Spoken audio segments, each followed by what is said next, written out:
एक डरावनी कहानी गांव से थोड़ा दूर नदी के किनारे पर एक सुनसान घाट था। उस घाट का नाम था संसान घाट और वहां जाने से लोग कतराते थे। यह घाट पुराने समय में शमशान के रूप में इस्तेमाल होता था। कहते हैं कि वहां कई असामान्य घटनाएं होती थीं। लोग दावा करते थे कि रात के समय वहां से बच्चे के रोने की आवाजें आती थीं। गांव की कहानियां और गांव में एक मान्यता थी कि वर्षों पहले एक औरत अपने बच्चे के साथ नदी पार कर रही थी। अचानक नाव पलट गई और बच्चा नदी में डूब गया।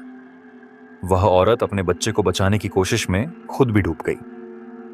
कहते हैं कि उस औरत की आत्मा आज भी अपने बच्चे को ढूंढ रही है और रात के अंधेरे में उसके बच्चे का रोना घाट पर सुनाई देता है। आशुतोष और उसका साहस। गांव के युवक आशुतोष को भूत प्रेत जैसी बातों पर यकीन नहीं था। वह पढ़ा लिखा और तर्कशील व्यक्ति था। एक दिन उसने गांव वालों से पूछा, अगर यह सब सच है तो कोई आज तक वहां जाकर इन घटनाओं की सच्चाई क्यों नहीं पता कर पाया? गांव के बुजुर्गों ने उसे चेतावनी दी, बेटा उस घाट पर मत जाना। जो गया है वह या तो वापस नहीं आया या फिर पागल होकर लौटा। लेकिन आशुतोष ने ठान लिया कि वह सच का पता लगाएगा। उसने दोस्तों से कहा, मैं आज रात घाट पर जाऊंगा। यह सब अफवाहें हैं और मैं इसे साबित कर दूंगा। अंधेरी रात का सफर उस रात चांद बादलों के पीछे छिपा हुआ था। चारों तरफ घना अंधेरा था। आशुतोष अपने हाथ में टॉर्च और एक कैमरा लेकर घाट की ओर बढ़ा। रास्ता वीरान था। सिर्फ झींगुरों की आवाज और अपने कदमों की आहट सुनाई दे रही। उसे अजीब सी ठंड महसूस हुई। हवा अचानक ठहर गई थी। उसने चारों तरफ देखा।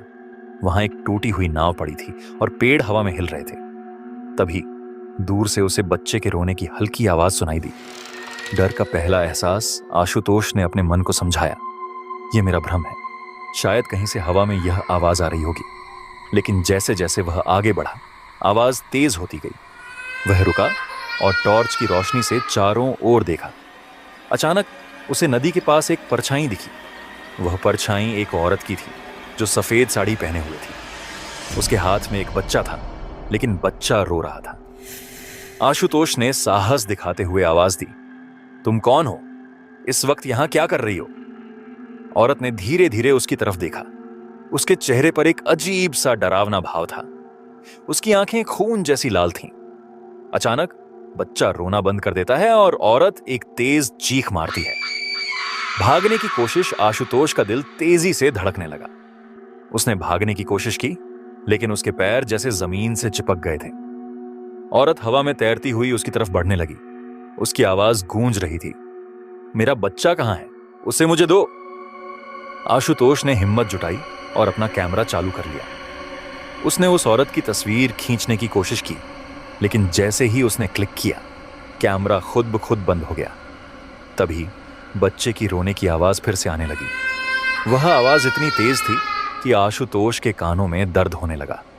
उसने जोर से चिल्लाते हुए कहा, मुझे जाने दो, मैंने कुछ नहीं किया।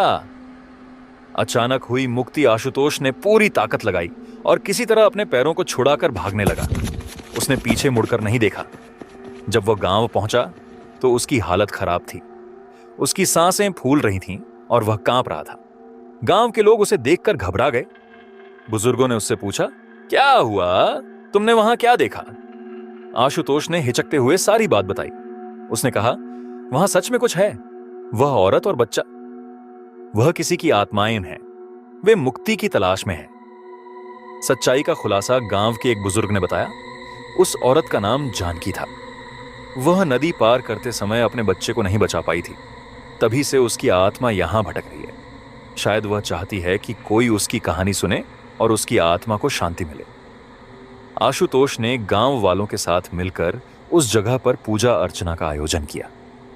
उन्होंने जानकी और उसके बच्चे की आत्मा की शांति के लिए प्रार्थना की। अंततः शांति कुछ दिनों बाद बच्चे के रोने की आवाज आनी बंद हो गई। गांव वाले मानते हैं कि जानकी और उसके बच्चे को मुक्ति मिल गई है। लेकिन आशुतोष के लिए वह घटना एक ऐसा अनुभव थी जिसे वह कभी भूल नहीं सकता था।